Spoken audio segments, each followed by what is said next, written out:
Hi, Spring fans. Look, I am really excited about this moment in time that we find ourselves in, right? I think we and Java and the Spring community are in a uniquely amazing position to exploit, to advance, to really lead the way in this moment around AI, right?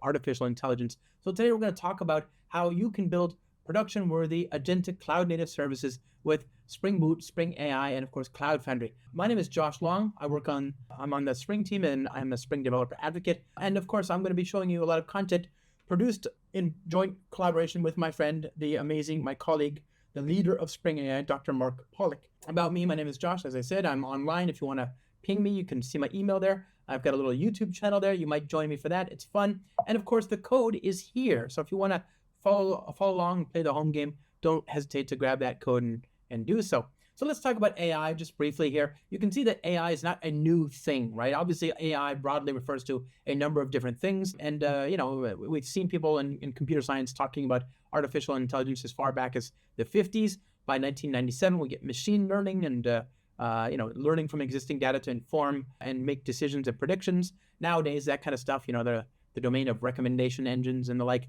is fairly trivially implemented in things like Neo4j and so on. You get deep learning by 2012, where we have neural networks that are able to mimic the human brain structure and form associations that recognize complex patterns in data. And by 2021, you get generative learning, where systems that can generate new data, such as images, video, and audio, start to emerge. And I think this is a really important point, an inflection point for where we are now. And now we have generative, sort of AI, right? So why is generative AI unique? Well, obviously, no training required. You don't have to train the model for it to start helping you out. Human language becomes the interface. And of course, there's no need to be a data scientist. And I cannot underscore this enough. Most uses of AI today, most applications of AI today are going to be integrations. They're going to be you in your Java and your Spring application talking to an AI model via HTTP. This is not hard. Most people aren't going to need the very specialized skills required to train a model. They're going to consume an existing model and attach that model and integrate that model with their business logic and their data guarded by the services built in Java and Spring. So this is a really, really good opportunity for us to make ourselves even more valuable. So today we're going to talk about some of these ways, some of the ways we can do that with Spring AI, which is an application framework for AI engineering. And, it builds on the so-called Spring Triangle from 20 odd years ago. It provides dependency injection, aspect-oriented programming, and portable service abstractions. It improves developer productivity by providing a familiar component model and an approach to building services and systems. And of course, it keeps up with the latest and greatest. And it has support. It has patterns. It supports patterns that help you sort of get around some of the inherent limitations of generative AI. For example, sometimes AI chat models don't have a particular goal in mind, right? They don't know how to sort of respond to you. They don't know what you're trying to get done. And so they'll answer whatever you ask them to, right? So the way you govern that, the way you inform their responses is to give them a system prompt. They're also stateless. These AI APIs don't inherently have any memory. You might know them, for example, from ChatGPT. You've interacted with them and there you get memory, but that's not the case when you deal with a backend API. So you have patterns like the chat memory. They don't know about their environment, the external world around them. So you have to give them that access through tool calling, right?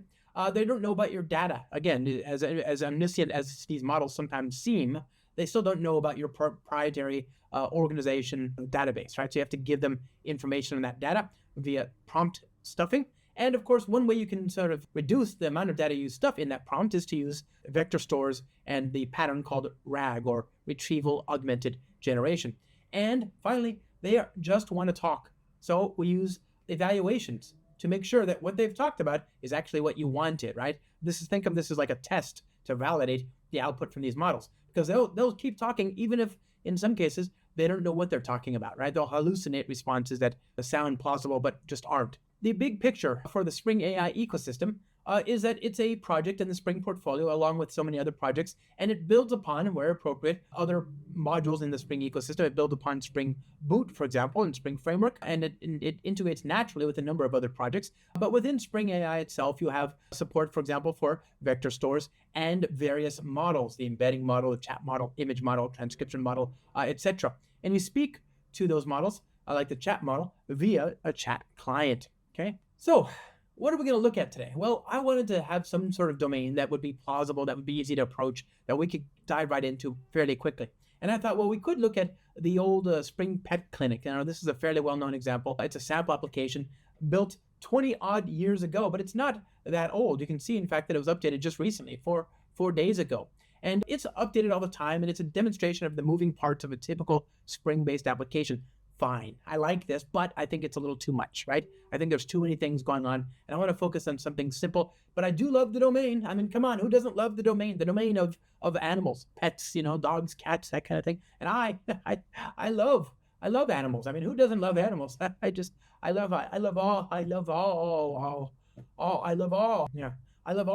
almost all animals. Okay, it's my dog. My dog is not a good dog. Not a good dog.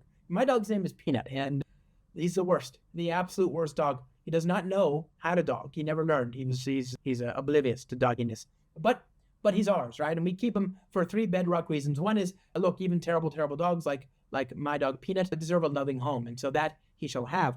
Number 2 is ego. Okay, just being real with y'all here. In my home, my partner and my daughter both speak 5 languages, and I only 3.5. So if we didn't have that stupid dog, then I would be the stupidest in the house, and that will not stand. And then finally, just being real with y'all here, just being honest. I mean, come on, look at this dog right here. Look at this. He is so cute, right? He's so stinking cute, but evil. Okay, he's evil.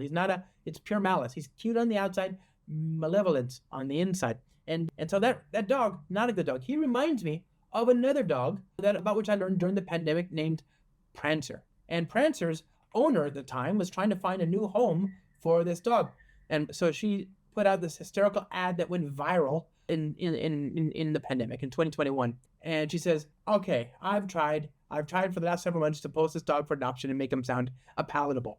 The problem is he's just not. There's not a very big market for neurotic, man-hating, animal-hating, children-hating dogs that look like gremlins. Remember that. Neurotic, man-hating, animal-hating, children-hating dogs that look like gremlins. But I have to believe there's someone out there for Prancer because I'm tired, and so is my family. Every day we live in the grips of the demonic Chihuahua hellscape he's created in our home." She continues, "He was quiet and just laid on the couch, didn't bother anyone. I was excited to see him come out of his shell and become a real dog. I'm convinced at this point that he's not a real dog, but more like a vessel for a traumatized Victorian child that now haunts our home." She continues that he's never been in the presence of a child, but I can already imagine the demonic noises and shaking fury that would erupt from his body if he were. Prancer wants to be your only child, right? No, doesn't sound like a great dog. At the very least, it sounds like a spicy dog, something that would require a little bit more care. I don't know, whatever. And she signs off. She says, "Oh, he's only 2 years old and will probably live to be 21 through pure spite." So anyway, this dog, this poor dog. I think about this dog a lot. These 2 dogs, my terrible dog Peanut and Prancer, live rent-free in my head all the time. And admittedly, he is a very cute dog. Like, look at that. That's a cute dog right there. I'd pet that dog. That's a cute dog. But yeah, I can see why maybe it's an acquired taste, right? So, okay, to that end, I want to build a service to support adopting dogs, and we're going to build a fictitious dog adoption agency called Pooch Palace. Now, how are people going to find their dog of the dreams, right? Or in this case, maybe the dog of their nightmares. Well, they're going to want to talk to somebody, right? We knew about this dog. We knew about Prancer because he was on the news. I mean, this ad went viral. Millions and millions of people all around the world saw this ad. But how do normal people find normal dogs, right? Well, they go to the shelter and they interview somebody to ask questions to learn about the dog, that they might be able to adopt. So I want to support that effort by building an assistant using AI. So let's go to the lab here. We're going to go to start.spring.io, and we're going to build a new service called Assistant. We're going to use Java 21 or later. Anything that supports Java 21 or later is good for me. We're going to use the web support. We're going to use PG Vector, which is a vector store among many, right? I mean, you can see there's a bazillion different vector stores here, but this is Postgres, which, acts as a vector store. I'm going to bring in the Docker Compose support, so you can get an automatically generated Docker Compose image. I happen to have an existing database, but if you don't, then this is what you would do, is just run that, okay? And we'll add the web support. We'll add OpenAI. Now, of course, obviously, there's any number of different models here. There's Bedrock, there's Converse, there's Gemini, there's Llama. I mean, there's dozens of different models supported in Spring AI. I'm just adding a well-known one here. We're going to bring in Spring Data JDBC to make short work of talking to our SQL database, which in this case is also our vector store. And we're going to bring in dev tools to make short work of doing live reloads as we make changes to the code base. All right, let's hit enter and open this up in our IDE. Okay, you can see that the zip file has downloaded here. It's called assistant.zip. I'm going to unzip and open it. I've got a little script here called UAO. I'm going to unzip assistant.zip, and I'll go to the assistant folder, and I'm going to run idea pom.xml. Okay, first things first, let's set up our build. So I mentioned I want to have Docker Compose. It's generated this Docker Compose file for me. If you wanted to use this, you can just leave it as is, and Spring Boot will automatically start this. But I find, for my purposes, I don't like it having to start and stop this each time. So you can set up some properties, or you can just remove it from the pom.xml and keep the Docker Compose file. The nice thing about this, though, is you want to export the port so that you can then talk to it on your local machine and interact with it. Okay, so I'm going to remove Docker Compose support here and reload the Maven build as such. And this means that I am now responsible for connecting to this by myself. So obviously I'll do that over here. I'll go to the command line. I'll move compose.yaml back up one directory. Here we go. Docker compose up -d. Okay, so it's now started the Postgres instance in the local background, and now I need to specify connectivity to it. So Spring Data Source password is secret. Spring Data Source username is my user, and Spring Data Source URL is jdbc:/PostgreSQL localhost my database. All right, there we go. So that's very well and good, but I've already got some sample data as well. So I'm going to tell it to initialize the sample data found in two files, schema.sql and data.sql in the resources folder. I happen to have those pre-written, so I'll copy those here to source main resources. Okay, there we are. And there you can see we've got some sample data, and we have some schema that'll define the table called dog. Okay, so it's got ID, name, owner, and description. And here's some sample data for various dogs, including our dog Prancer, whose ID is 45 and who's described as a demonic, neurotic, man-hating, animal-hating, children-hating dog. It looks like a gremlin. Okay, so. Good.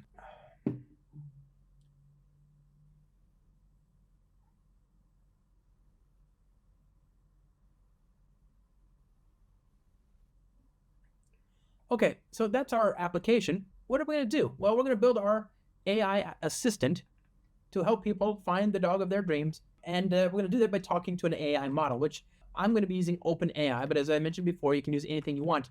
In order for you to use OpenAI, you need to set up an account and then get an API key and then specify that here. Or better, do as I've done, put it in an environment variable that you export in your shell before you start up this Java process for your IDE, okay? That way, it's in the environment variables and it's not visible to, it's not checked into your source code and that like. So I've done that exact thing. I don't have the environment, I don't have the property here in my property file, but trust me, I've already exported this environment variable, and so I will be able to use OpenAI on my local machine. Okay, so what we're gonna do, we're gonna build a controller here that's gonna answer questions. So adoptions assistant controller, yeah? And for us to do our work, we're gonna create a constructor that sets up adoptions assistant controller. We're going to set up a chat client, okay? So the chat client is a client that allows to talk to the chat model that's been auto-configured for us by that OpenAI API key. So we'll create the chat client here. We'll say private final chat client AI. I'll say this.ai equals builder.build, okay? So there's that. And we're going to have an endpoint here where we're going to make a request for a given user of the model that it will answer to help us and find out about these dogs. So inquire path variable string user, and then request param string question. Okay. Now, what are we going to do? Well, let's just forward the request to the model. So we're going to say model prompt. That's the text that you're going to send to the model over the wire, and we're going to pass it a user prompt. That's our question from, guess what, the user. Okay. Then we call .call, and then we call .content. Okay. And then finally, we need to, make sure that this is all good. And let's go ahead and start this up and see what we get. Oh, we got an error about this being present as well. Make sure to delete both Docker Compose dependencies in order for that to work. Restart. There we go. So that's up and running. Great. And I guess we can try it out. Let's go to the browser here, at the console. HTTP 8080 JLong inquire question equals. And then, we'll do a form post Maybe I'll make it a Git mapping just to make this a little bit easier. Okay, restart that. And then we don't need to have all this extra stuff for now. And so the question will be, what is the question? The question will be, my name is Josh. That's not a question. And it says, hey, nice to meet you, Josh. How can I assist you today? Great. Okay, we're definitely talking to somebody or something, right? Oh, okay. Now let's ask it, what's my name? Ruh-roh. It says, I don't have access to personal data about individuals unless it's been shared with me in the course of our conversation. So I don't know your name. And if you'd like to share it, feel free. We just established my name, man. Like, I don't know what it is about me, but people seem to forget me very quickly. It's got to be a me thing. I don't know. Either way, though, I'd like for this thing to remember my name, if only for a few seconds, right? At least that. And it couldn't even do me that courtesy. And the reason it can't do that is because AI APIs don't have memory. We talked about this before. So you need to give them memory. And the way you can do that is by using an advisor to inform the request and the response that comes back from a model to pre and post process that request and that response. So let's configure an advisor here. And in fact, we're going to configure an advisor unique for every user, right? The way you do this is to propagate a transcript, in effect, of all the requests that have gone into the model so that on each request, the model can look at that transcript and go, oh, okay, we've talked before, here's what we established, blah, blah, blah. So I'm going to have I'll have a concurrent map here. I'll compute if absent the user, okay?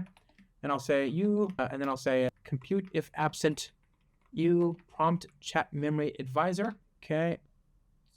Builder, and I'm going to use an in-memory chat memory, but you can of course use a SQL one. There's a JDBC chat memory as well.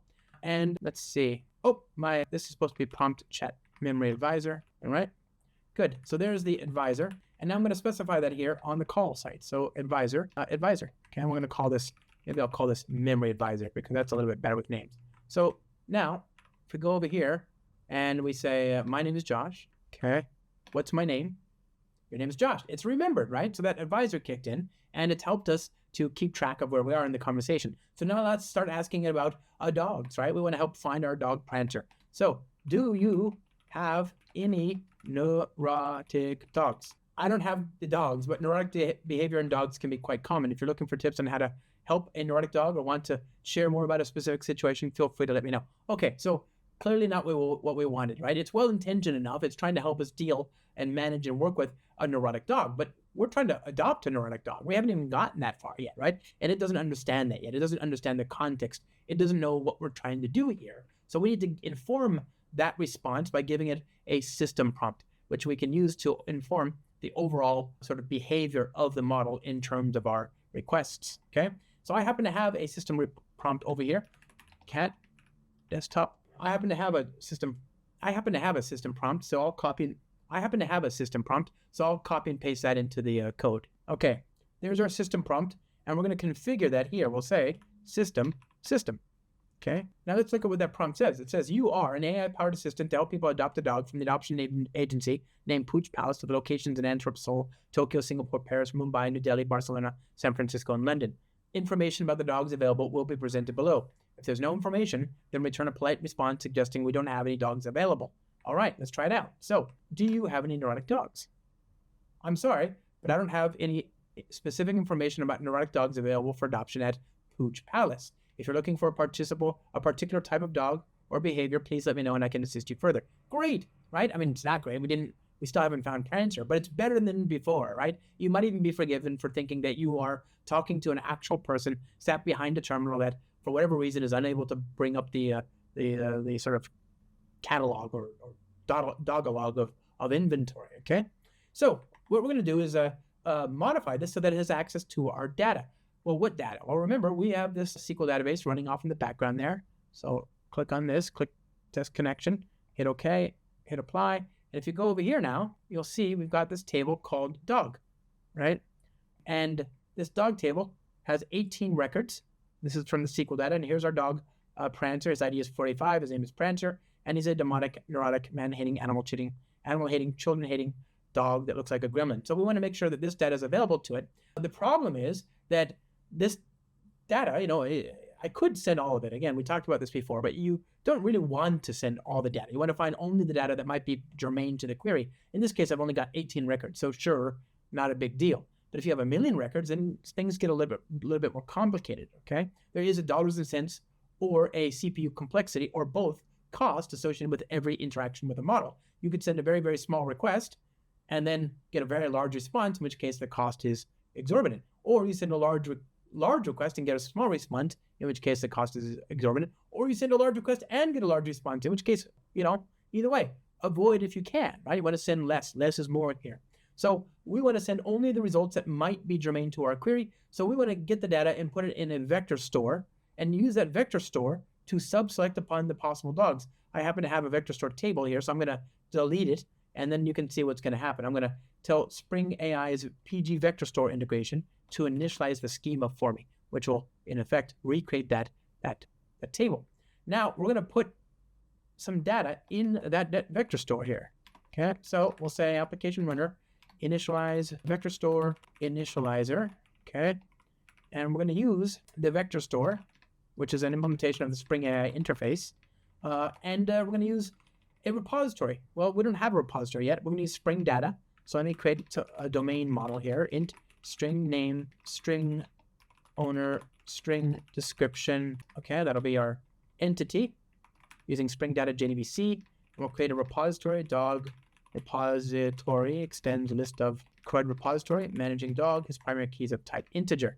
Okay, and we'll then put that in there, dog repository, vector store. Now, I'm going to take every dog in the SQL database and then convert it into a Spring AI document, okay, like so.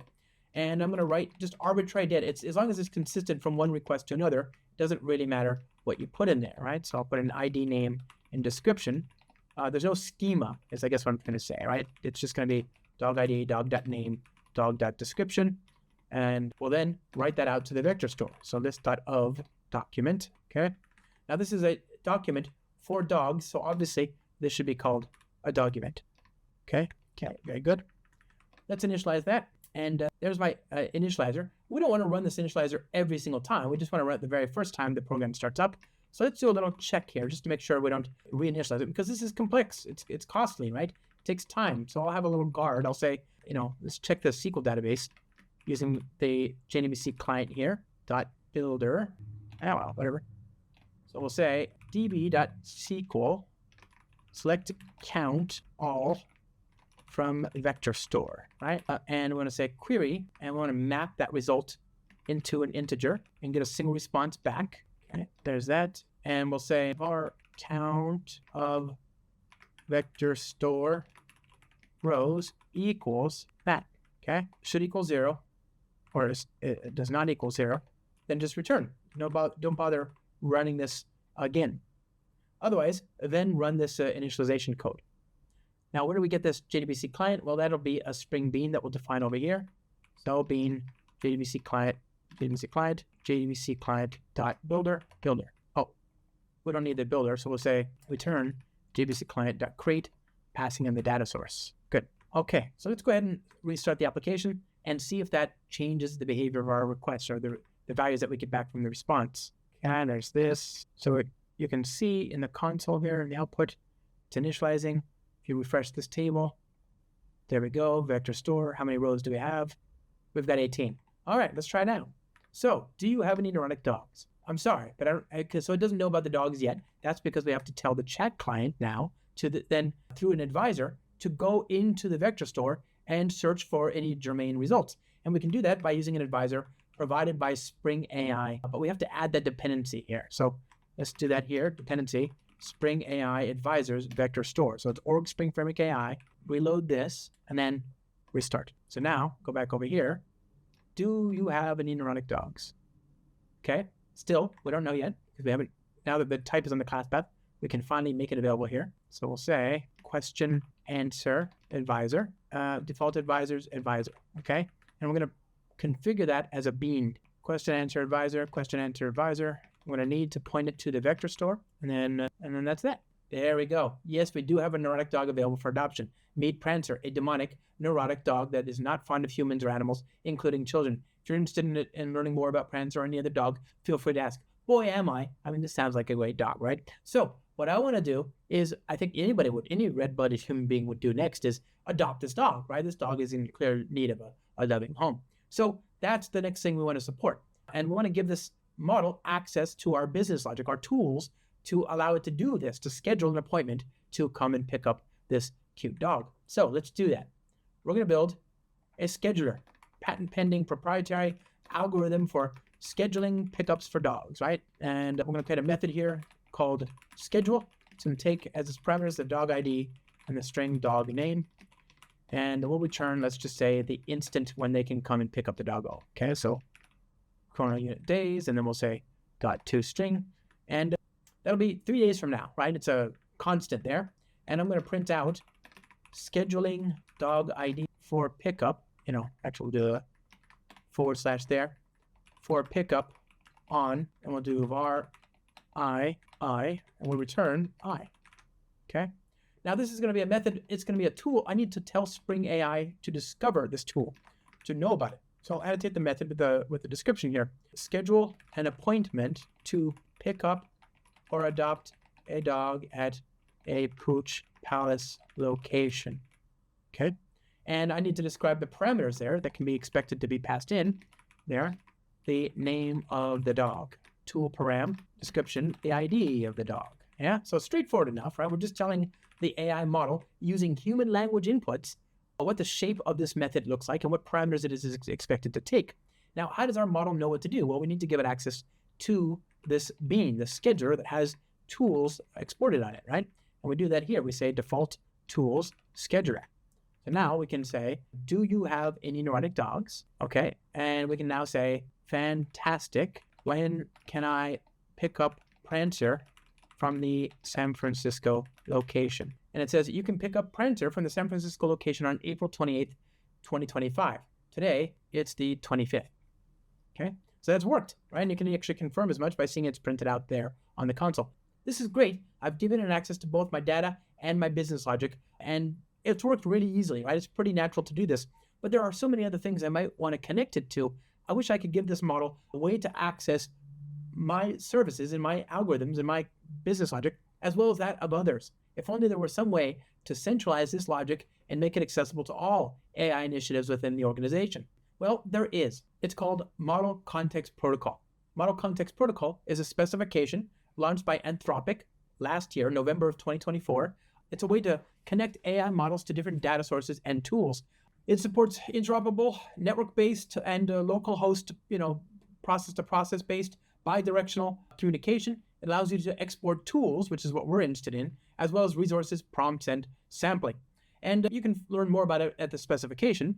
Suffice it to say that we on the Spring team and the Spring AI team really liked the specification, and we were among the very first to build an SDK for it. So early, in fact, and so quickly, in fact, that Anthropic, the organization that makes Claude and Claude Desktop, where MCP originally debuted, reached out to us, and we have since donated our core SDK implementation to the Model Context Protocol.io initiative. So if you're building any MCP services in Java, you're using our SDK, even if you're not using Spring, right? And of course, it stands to reason then that the integration in Spring and in Spring AI would be second to none. So that's what we're going to take advantage of. But remember, this is a network protocol. This is the protocol that launched 1,000 ships, right? There are thousands of really interesting Model Context Protocol services already available. I mean, most of the cloud hyperscalers, GitHub, Zapier, just everybody you can imagine has an MCP service, right? I just saw that Spring Batch lead, Mahmoud Ben Asin, just a week ago, I think it was, unveiled an MCP service that allows you to interrogate the state of your running Spring Batch jobs.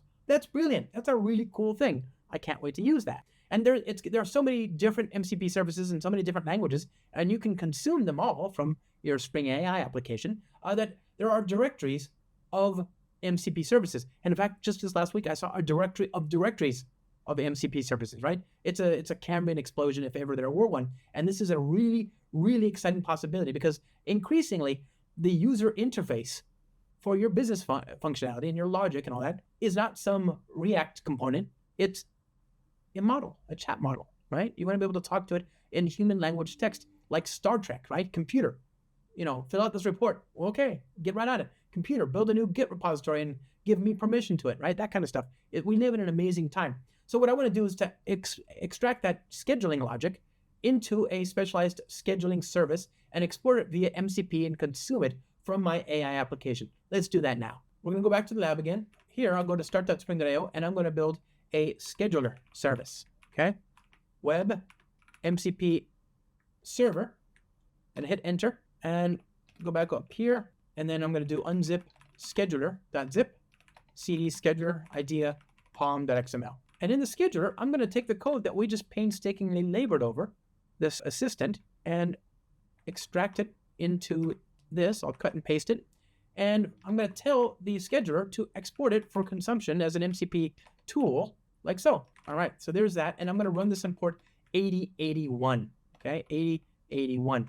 So let's go ahead and spin this up. It's up and running. Now we go back to our service, and we've got a little dog adoption scheduler shaped hole in our code, right? Well, this is no longer there, but we want to connect this not to that local object, but to that remote service. And the way we can do that is by creating an MCP client. So we'll go over here, MCP sync client. Oh, we don't have the type in the class path.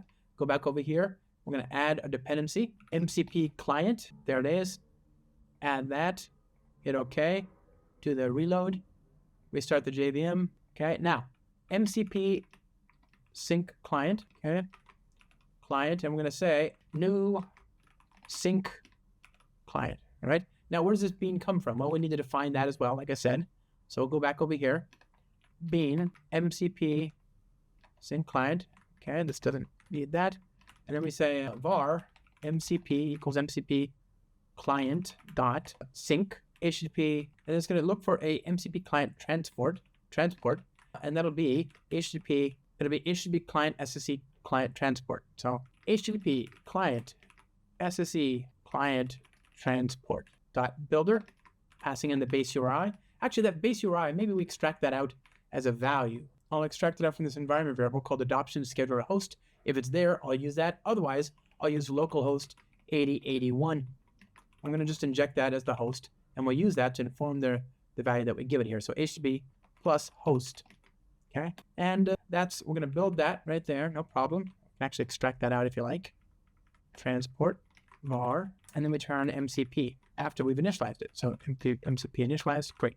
So there's our MCP sync client. Let's go ahead and restart this. So the same flow as before. We go back over here. Do you have any neurotic dogs? We have Prancer. Great. Fantastic. When can I pick up Prancer from the San Francisco location? And it says we can pick him up on April 28th, which, again, 3 days later. This is the assistant. Here's our scheduler. So it's worked. We've managed to call via MCP this other service, right? And we gave our model access to these tools, and it just sort of figured out what to do and where to go. Now, I love MCP. I think it's a really amazing opportunity because it gives us what we kind of dreamt about when we talked about SOAP 20 plus odd years ago, right? The idea there was they had this, this world of services, network services that you could connect your applications to. And it kind of never got there, did it, right? We had this like burdensome WS star initiative, this effort there to standardize everything. And it just got very, very painful to do line one of any kind of integration. And you got bogged down by things like schema and how do you integrate, how do you ensure reliability, and then how do you do orchestration? Well, a lot of that goes away now. We've got a model, right? The model will figure out what to call and when. It'll figure out the shape of the thing, etc. So it's just a really amazing time, I think. I think MCP is going to be a very interesting specification to watch. Now, let's talk about the elephant in the room, or in this case, the dog in the room. What does agentic mean, right? We hear people talking about agents these days. And agents, I think, are a really interesting opportunity. They're an expected use model for AI-based systems and services. They leverage AI models to interact with its environment in order to solve a user-defined task. And of course, they combine planning, memory, and actions to fulfill these tasks. So AI models handle reasoning and planning and decide which actions to take. And tools are used to describe what an agent is equipped to do when it interacts with its environment. Obviously, these agents, what's so interesting about them is, as opposed to the fairly one-shot, most interactions thus far have just been 2 different requests, as opposed to that very sort of narrow, focused sort of interaction that we've seen so far. The idea with an agent is that you have this perhaps iterative approach to solving a problem. So you have a plan, reasoning and planning, then you execute some action, and then you validate whether it's done, and you complete the objectives, right? And this is a cycle. And so really, agents are just, it's just AI in a for loop, right? Or a while loop. And I think that's really a very natural sort of next step, right? Is this, if we have the ability to use AI, why not iterate? You get a lot better results this way. Sure, it might cost more and take a little bit longer, but you can then validate the output of a previous attempt and then improve upon it. Not all agents are created equal, though, right? And not all iteration patterns are created equal. The thing that I think most people will experience success with is this idea of workflows, which offer predictability and consistency for well-defined tasks. Agents, however, are meant to be sort of automatic, and they have adaptability for dynamic tasks. Most people aren't there yet. I think most people are going to be successful trying to build workflows, which are multi-step sort of iterations that employ AI agents to build something, right? So workflows orchestrating AI towards an outcome, right? And these are well-known sort of fairly linear steps in a workflow. They can be concurrent sometimes. They might have some slight variety in the control flow, but basically their flow of execution is well-known ahead of time. This is, I think, where we should start. And either way, though, this is not all that difficult. Think outcomes validated in a loop, right? This is a very, very natural thing. And there are patterns. If some of this sounds familiar, there are patterns that are, I think, mapped naturally from the AI world to the existing world of enterprise application integration, right? And so, for example, in the sort of agentic patterns world, we have the chain workflow, where you chain a bunch of interactions with a model together, sort of pipes and filters style. That's a message chain, right? The output of one becomes the input of another. Parallelization workflow is just a splitter and then a subsequent aggregator in enterprise integration patterns. Routing, when you use an AI model to validate an incoming request and decide where to route it. Usually, by the way, this routing workflow uses maybe a more optimized, lighter weight model, which then forwards on to more specialized models for the particular specialized task. That's called a content-based router in the EIP world. Orchestrator workers and evaluator optimizers are mapped to workflow engines, like process engines. It's called the process manager pattern in the enterprise integration patterns world. So these are not new things. I mean, we've got software to do this. And again, the Java community here is very well positioned. How do you build these kinds of things today in Spring and in Spring AI? Well, you've probably got the tools laying around. I mean, again, you can get a pretty trivial implementation for this kind of stuff out of the box with just a fork join pool in some cases, right? I mean, a while loop might be enough. You can use Spring integration. Obviously, that would be a very natural next step to kind of make this a little bit more industrial grade to sort of support the event-driven sort of stage, event-driven architecture that you'd expect from there. You could use things like Flowable, Apache Camel, all sorts of things will support these use cases, okay? So what I want to do is to build a very simple, let's say, router. Let's refactor our code to support this new approach of routing. What we want to do is to expand Pooch Palace's capabilities and services to now support post-adoption follow-up care and training. So in order to do that, we're going to refactor this inquire endpoint to use a model to do routing, basically, to figure out where we should then send the request. And then finally, to find the appropriate chat client equipped to handle that request and invoke it. Okay, so we have to do a few things here. First, we're going to inject all the chat clients in the application context here and the default listable bean factor, which is this is a Spring framework type that will that is the underpinning of the application context. It's the sort of primordial soup of your application context, wherein Spring has what are called bean definitions. Bean definitions are the meta model objects that describe your beans, and we can use that to get descriptions for various beans. So let's call these chat clients, okay? And we don't have any chat clients in the moment, which is why it's complaining. We haven't defined any standalone chat client beans, but what we're going to do is we're going to define a chat client per capability. So let's go down here and do that. I'll say at configuration, chat client configuration, chat clients configuration. Or I have two beans here, one called post-adoption follow-up care, which will return a chat client that does exactly that. It cares for the dogs, looks after them, does training, that kind of thing. And we'll have another one that does more or less what we had before. So this will be adoptions and scheduling. And, it's going to have the same tools as before. All right. It'll have the question and answer advisor. Okay. And I think both of them should have the advisor. Okay. There we go. So both of them will need to know what they're doing.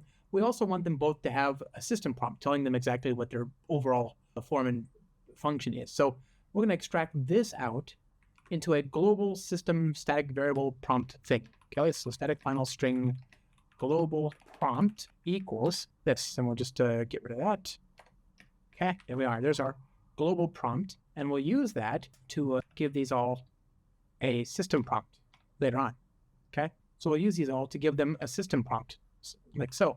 So global prompt, all right, and we'll paste that there, there we go. So now both of them have the global system prompt. Well, what of our inquire method? Well, remember, this is going to have a substantially less sort of ambitious role. It is just a router. So we need to give it a new system prompt. We're going to rename this to be router, and we will define it here, var system equals, okay, all right. And here you can see the goal is pretty clear. You are a router. When a request comes in, inspect the request and determine which of the following categories best matches the nature of the request, and then return the category and only the category of the best match. Here is a description of each category and an explanation of why you might choose that category. So basically, we're going to build a menu for the model. Okay, we don't need it; doesn't need tools. We'll give it a system prompt there, and that menu will have a list of tokens that a single word that should be returned if the request looks like it could be handled by the chat client whose name matches that token. Okay, so how do we build up that menu? Well, what we're going to do is we're going to go through all of the chat client beans in the Spring application context, and then use their bean names as the token, and we'll get the description by getting the bean definition from the bean factory. So for var bean name, okay, get the bean definition. This is a bean definition object from the bean factory. Get bean definition, bean name, okay, and we want to get the bean definition description, okay, dot get description. Now, what is this description? Well, we can add descriptions to these chat client beans, and we'll do that in just a second. And we're going to use that. We're going to say, okay, system is equal to, we want 2 new lines, let's say, and then we want the bean name, which will be the category, equals, or maybe semicolon, and then plus, and then the description, and then some more new lines like that. Okay, so we'll add that description there. We'll print it out, and there we go. We got the system. And we've got the marching orders for this thing, right? It's going to know to pick one of the following categories and return the category name, and the category name is the bean name for the chat client. And now we need to give it descriptions, right? We need to actually extract out something useful. So let's go ahead and add that. This is easy. You can use a Spring Framework annotation called description. And this is not a new thing. This wasn't invented for Spring AI. It's been in Spring Framework since 4.0 for more than a decade. So here's the description for the first chat client. So this chat client should be used to handle inquiries about adopting dogs and scheduling adoptions. It has access to the scheduling subsystem via tools. This tool should be used to determine when a dog might be picked up or adopted from a given pooch house location. Fine. So that's very much what we had before. What about this one? Let's go to description. And this one says, handle all requests for post-adoption care. This might include a range of activities like training, therapy, dog obedience training, etc. We provide free training in our locations. We should say provide free training at our locations Monday to Friday and Saturdays before noon. Okay, so those are 2 descriptions for the 2 different capabilities. So now when the request comes in, the router will send the question informed by the default system prompt that we've given it here, which includes the new system prompt and the orders, the categories, and it should be able to give us a resolved chat client name.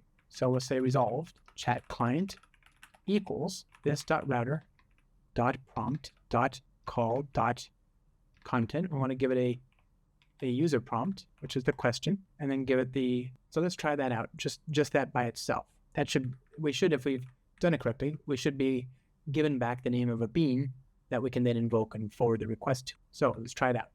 Do you have any neurotic dogs? Adoptions and scheduling. Great. Can you help me train my disobedient dog? Post-adoption follow-up care. Fantastic. So now we know where to route these requests. Let's actually make sure that it does that. Delegate chat client equals this dot, and we need to inject that. Remember that map of beans? Let's make that available here. We'll call this final map string to chat client delegates, let's say. And we'll go over here. We'll say this dot delegates equals chat client map. And then when we go back over here, we can say delegates dot get resolve chat client, right? And that's a string, right? Resolve chat client dot prompt dot call dot content dot, and there we go. So now we have to override the prompt here, the system prompt. When I make the system prompt equal to the global prompt plus the description, right? So I again want to get the bean definition description, and it's starting to be sensible to me that we extract out that functionality into a separate method. So let's do that. What can I say? I want all of this. I want to extract this out into a new method. So refactor. Actually, the only thing I need is the name, and I want the string back. So refactor, extract method. Okay, bean definition description. Fantastic. Got it. Okay, so there's this method here, and this takes a bean factory and the bean name. We've already got the bean factory, don't we? We can actually just store that in the context. Or whatever. This works too, right? So we can inline this. Good. So when we use that to build up the menu, looks pretty straightforward. Get bean definition description. That's what we did before. And I would argue that you could probably just inline this at that point. Right? It's not really all that important if it's not, but whatever. And then going back down here, when we actually call the follow-up thing, right, we're going to call the follow-up delegated chat client. Here, the system prompt should be get bean definition description, right? And where's that bean factory? We still, I think we should have stored this actually as a variable. So let's extract that out as a variable, private final. There we go. And that's to the constructor. Get rid of this. Okay. And now down here in the request, here, we no longer need the bean factory. We can just give the bean name, which of course we have as a result chat client. Okay. So the system prompt is two things. It's global prompt plus the description. Okay, so we're going to send that in to the delegate. We're going to say, okay, you are an assistant to help people adopt the dogs, and then specifically handle, post follow-up care versus handle this or that or that. We can remove this. I might rename this to be just description for chat client. I think that's pretty good, but we still have a few things we need to, I think it's looking pretty good, but we have a few things we need to care for. First of all, we need the memory. Can't get rid of that memory. So the delegate gets the memory, right? So advisor, prompt, advisor, pass in the memory advisor, and then we need the system, the user question, which is, after all, the reason we're here, passed into the delegate. So now we start that. Looks pretty good. Let's restart now. Okay. Do you have any neurotic dogs? Yes, we have a dog available for adoption. Meet Prancer. Fantastic. Can you help me train my disobedient dog? Yes, I can help you with training your disobedient dog. We have free training at our locations from Monday to Friday and on Saturdays before noon. Okay, so now we've got our agentic content-based router kind of thing, right? Using AI to inform and drive the behavior and execution of other AI. Isn't this amazing? It's not all that difficult to understand either. We're just using AI to inform or validate the execution flow of AI in the system. So I think we're in a good place. Now, let's talk about getting this thing to production. When we think about production, we have to make sure that our code is well-behaved in a production environment. So I want to make sure, first of all, that our code scales. Remember all this I/O that we're doing, waiting for bytes to come back between the service and the model that we're talking to? That is blocking I/O. And blocking I/O is the enemy of scalability, because blocking I/O sits on top of a thread and it monopolizes that thread until the blocking I/O is finished. That's a long time, especially since the thread is not otherwise doing anything. It's just waiting. So we can have that waiting happen off of the thread by using virtual threads. So we just switch that to that, and now we get a lot better scalability. Seriously, try it out. You can add load. You'll see this is a much better scale number than what you had before. You can handle more requests to the model and to other things with the same computer, with the same capacity. The other thing I'd encourage you to do is to set up the Spring Boot actuator. Because remember, all this time I've been making requests to and from OpenAI, and it's been doing just fine, but it's just one single use case. And I don't really know how complex or how costly those calls have been.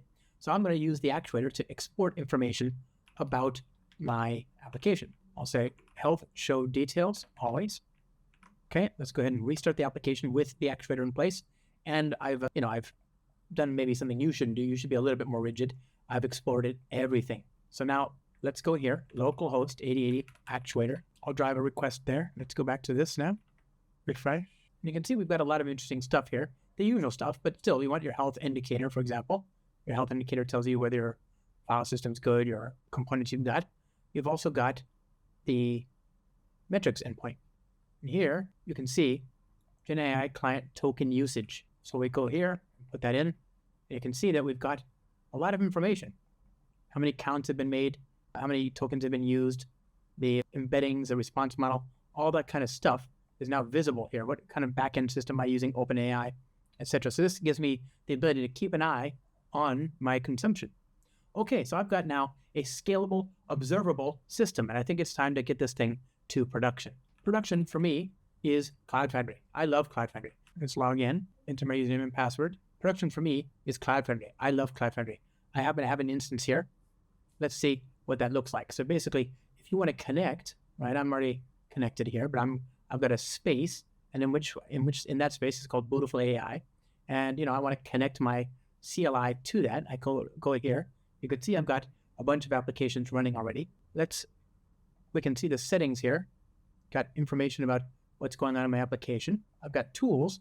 I can use this to connect my CLI, my Cloud Foundry CLI, to the Cloud Foundry instance that I'm running.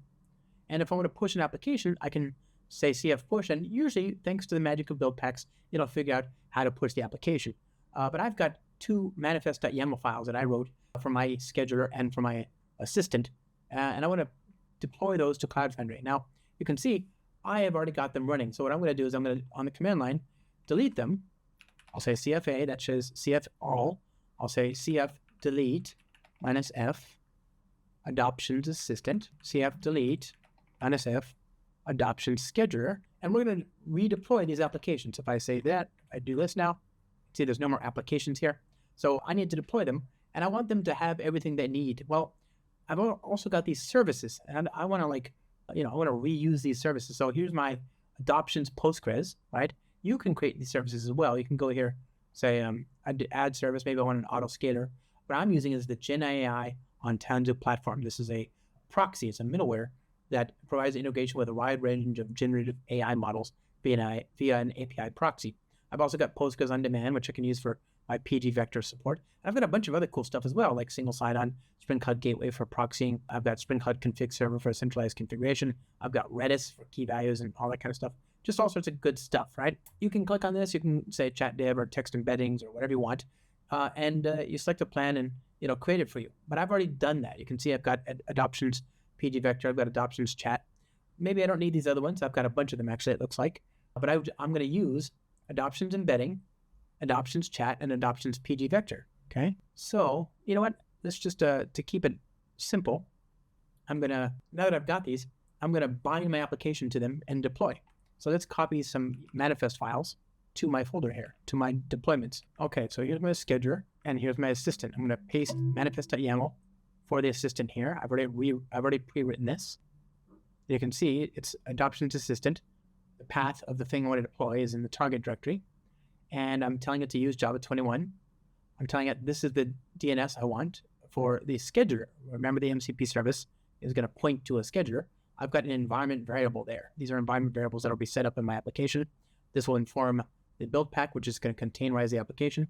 This will inform my MCP client code, which is going to connect to the scheduler. And then, of course, this tells it, again, just use Java 21. I'm telling this application, I'm telling the cloud platform to bind these three things that we've already pre-configured and pre-provisioned on the platform. And then finally, I'm telling it that the route for this application is adoptionsassistant.apps.tas.vmtanzu.com. So this is the adoptions assistant support. Now we'll go back over here to scheduler, paste that in, and same thing. We'll open this up, and you can see that same thing, Java 21, and I'm specifying route. But as this has no other database dependencies or anything like that, it's pretty straightforward. So let's go to the command line, and we'll build, let's say, find iname target. Right? I'm going to delete the target directories, and I'll compile each one of them. And then for each one, do maven skip tests, save package. Done. All right. And now what I want to do is I want to push each one, starting with the scheduler, since that's the first thing that needs to be available. Otherwise, the other one will start up incorrectly. So we're going to do CF push, and it's going to automatically detect that manifest file and deploy. Okay, looks like it's finished. Let's see what we've got here. So there it is, routes, adoption scheduler. Okay, so obviously that's the MCP service. We could try, it's going to fail if we go to it in the browser. There's nothing in the root, but okay, clearly there's a Java program there. Good. Now what about our assistant, CF push? Now notice that in my actual Java code, in my Spring application, I have application.properties, and I've got Spring data source, localhost, blah, blah, blah. Well, Cloud Foundry knows about how to export or override or provide bindings for various, middleware for various platforms. Same thing for the data source. So you might be wondering how the binding works. Well, what's going to happen is when we deploy this application to the platform, there's going to be a jar that's added to the container that will run the application, that will interact with our application, and it'll replace the data source that would be created by default by Spring Boot's property files that we've specified, and instead it'll hydrate a data source based on the configuration in the environment. That auto reconfiguration happens seamlessly and transparently to us. We write our code and deploy it in terms of a data source and a chat model, and behind the scenes, the auto reconfiguration gives us a new chat model and a new data source pointing to the thing in the cloud environment. Okay, the application is starting. Okay, we've got 2 different endpoints here. Let's see if it's working. HTTP, JLong, inquire, question equals, do you have any erotic dogs? Yes, we have a neurotic dog named Prancer. Prancer is described as a demonic, neurotic, man-hating, animal-hating, children-hating dog that looks like a gremlin. If you're interested in adopting Prancer or would like more information, please let me know. Okay, great. So we have, in just a very little time, gone from zero to AI hero. We built a production-worthy, cloud-native, agentic system. And we've used things like RAG to make it easy to connect our databases. We looked at tool calling to make it easy to connect our business logic, and we used things like MCP to surface useful functionality in a centralized way. And then because we didn't have time to waste and we wanted to get our application workloads into production, we used Cloud Foundry, right? Cloud Foundry gave us both hosted models and access to hosted databases. I can't think of a more productive way to build AI systems and services than Spring Boot and technologies like Cloud Foundry. I hope you, my friends, enjoy your journey to production.